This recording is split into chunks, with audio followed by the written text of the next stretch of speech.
And if you have left your true love, which is yourself, the ship has no captain. Now, when you are walking in this life, running in this life, sitting in this life, laying in this life, eating in this life, whatever you're doing in this life, as we said a few moments ago, into thy hands I commit thy spirit, because you are not causing your walking. You're not. You're not capable of sustaining your walk. There is something and someone and something divine in nature, that is generating all of this. That is the substance. That is the source. That is the only one that you have a relationship with, and you have your spirit committed. Okay. Let me see. A wanderer has no fixed abode. His home is the road. Therefore he must take care to remain upright and steadfast, so that he sojourns only in the proper places, associating only with the people of like-minded character, those that he be interested in. Then he has good fortune and go his way unmolested. Fire on the mountain, the image of the wanderer. Thus the superior man is clear-minded and cautious in imposing penalties and protracts no lawsuits. Wow. And what is the world run on except lawsuit after lawsuit after lawsuit? When grass on a mountain takes fire, there is a bright light. However, the fire does not linger in one place, but travels on to new fuel. Do you hear what I'm talking about?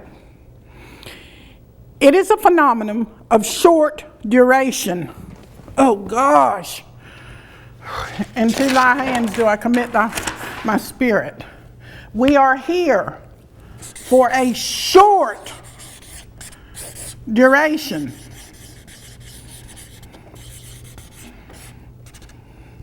Short. Let's see what short is.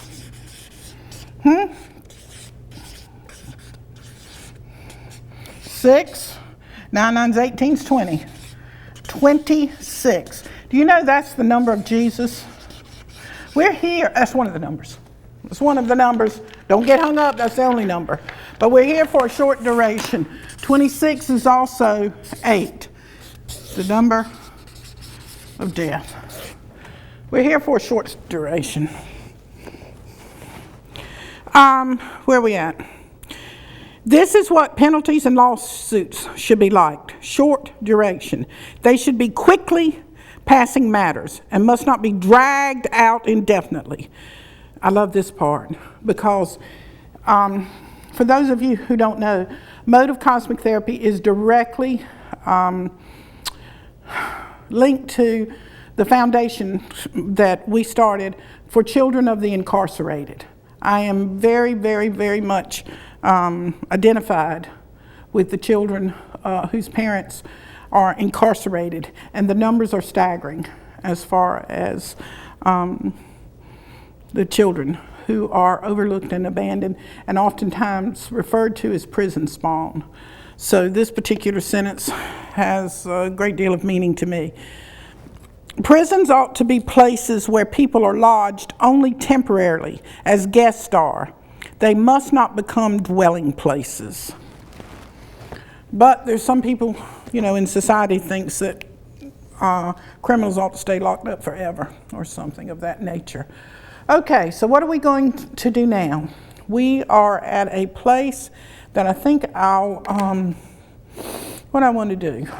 Maybe I will.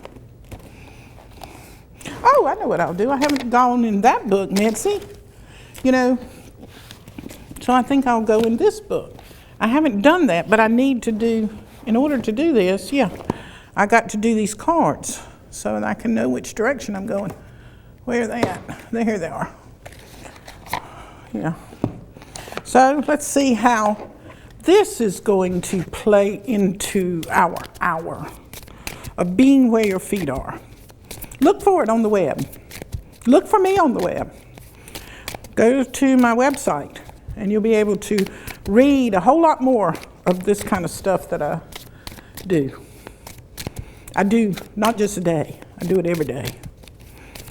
All right, let's try it again. 1, 2, 3, 4, 5, 6, 7, 8, 9, 10. I'm going to cut it in 3 piles. I usually ask, what number did you hear? That's 10 of cups on the bottom, so some healing needs to be going on in this show today. Might put that word up there in a minute. Healing. We'll see. King of Cups. King of Cups, Mitzi. Now, I know I haven't opened up this book in years. I know I haven't. The King of Cups. Let's see, okay. King. We're talking about king, yeah. And that would be king. King of Cups. Here it is. Here it is. You want to draw it down? Let me make sure that...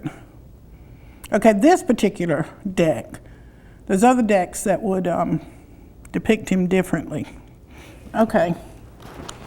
King of Cups.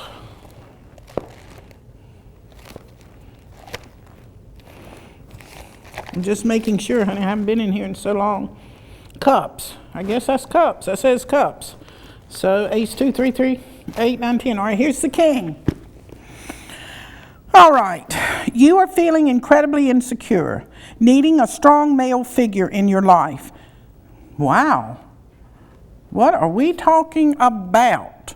What in the world are we talking about with every single solitary thing we have said today about pushing that experience beyond the measure?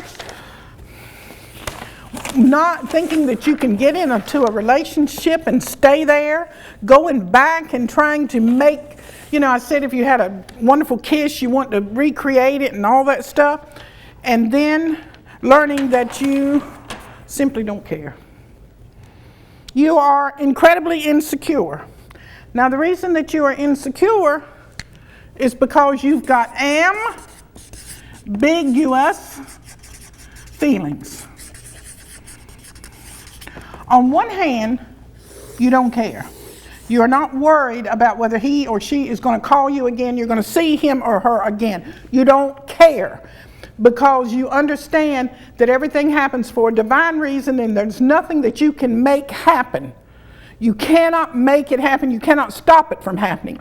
This is the divine, the divinity in you. The divinity in you does not care. But yet, the ambiguous feelings, because you've got human feelings going on inside of you, I think it said some kind of overstated drama, self-intoxicated climate or something. These human feelings are saying, this is wonderful, I've got to have it, I don't want to lose it. What am I going to do if I don't have it? And if he leaves me or she leaves me and I can't talk to him? That's all of that that's going on. That is causing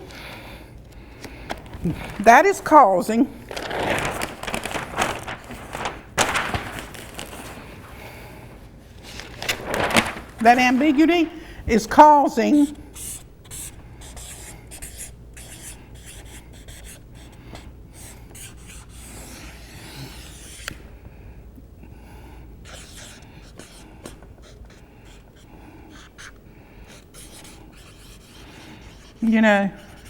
that insecurity is the last letter, is that Y. It's the release of it. You got to release it. If you release it, if you release the idea of did he call me this time, how many more minutes is it going to be before he calls me, or I hear from her, or she does this, or I get my bills paid, or I get that job, or I could go on and on. If you release that, you will not be insecure. Okay. You are feeling incredibly insecure, needing a strong male figure in your life. You are unhappy with your present situation, and you need a change. How would you know whether you needed a change or not if you were where your feet are? Okay? Why would even the idea that you need to change your eyes if you were where your feet were? But this insecurity is feeding you. Because if you go somewhere else, something better will take place. It's not so. Be where your feet are. You're going to go exactly where you're supposed to go anyway. Feet. I wanted to do feet. I think I've done feet on another show, but I don't know what it was.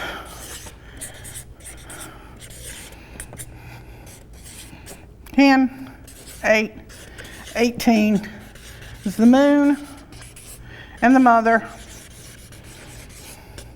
Be in there. Be in here. Be in here. Be consumed until you can separate your feelings from those that are invading you of your mother. Be in there. Stay right there. You're feeling bad? Feel worse. You're feeling sad? Get sadder. You're mad? Scratch your mad ass and get glad. Woo! My grandmama told me that. That was ingrained. Let me see. All right, something you're thinking, something you need that will re-energize your battery. You have become bored and restless. You need to make an attempt to trusting more. Trusting that everything in your life is exactly as it's supposed to be. You think life is passing you by, and you are missing out on the good things. What are they? What are they? What have you determined that you need or want in your life to make it good? What is it? You know, it wasn't on this show, because I haven't talked about Jupiter today, but Jupiter is real important in your life because he represents an older man. An older man. I always say, of course, he represents the father, but he also represents an older man. And this older man, if you've met him or you haven't met him yet, he has some wisdom to impart to you. If you are a mind to hear it, wisdom to impart. If you are have a mind to hear it. How about that? I just said this older man has wisdom to impart if you have a mind. But here, now that I've told you, you're going to go out looking for an older man to impart some wisdom to you, so you're expecting something. So because you're expecting it, it's going to distort the message. Now, if you can forget what I said and then run into that man, and then after the time that you've had an occasion to be with him and recall what he has said, those words will be wise.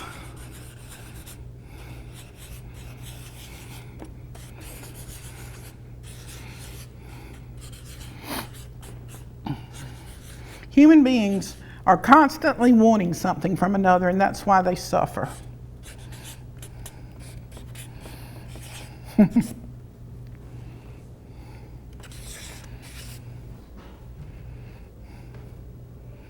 Do I need to emphasize that?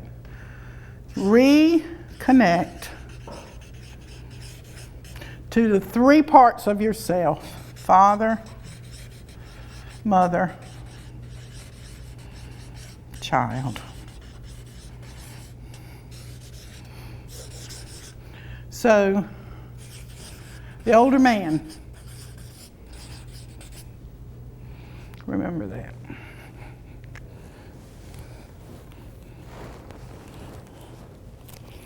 Let me see. He goes on to say, he is quite loving and comforting because of the life that he has lived. Trust him. He will help you through this troubled time. Look into his eyes, and you will see the ocean. You know he is right for you for this moment. You will see the ocean. You will see the ocean. You will see the ocean. You will see the ocean.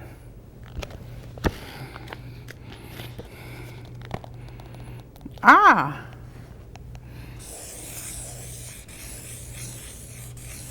You will see the ocean.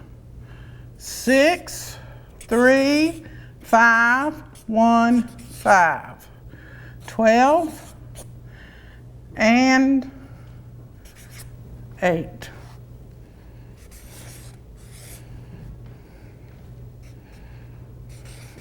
Mother, father, child. If you've got somebody to forgive, you can't possibly do it until you connect to this inside of yourself. If you've got somebody you're angry with, there's no way in this world that you can get over that anger until you reconnect with this. You've got to raise these elements from the dead. Raise them from the dead. They've died in you. Let's see why. Okay? Let's find out why they've died. Is any of you interested in knowing why they've died? Well, I'll tell you why.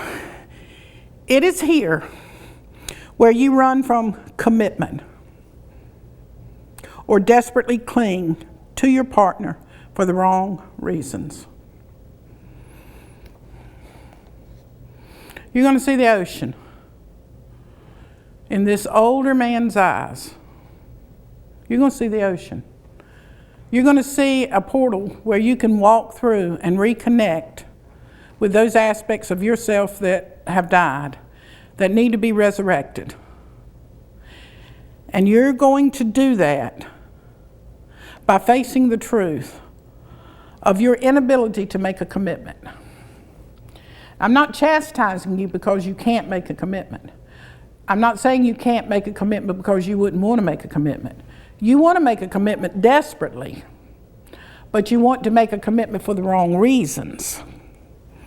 It is here where you run from commitment or desperate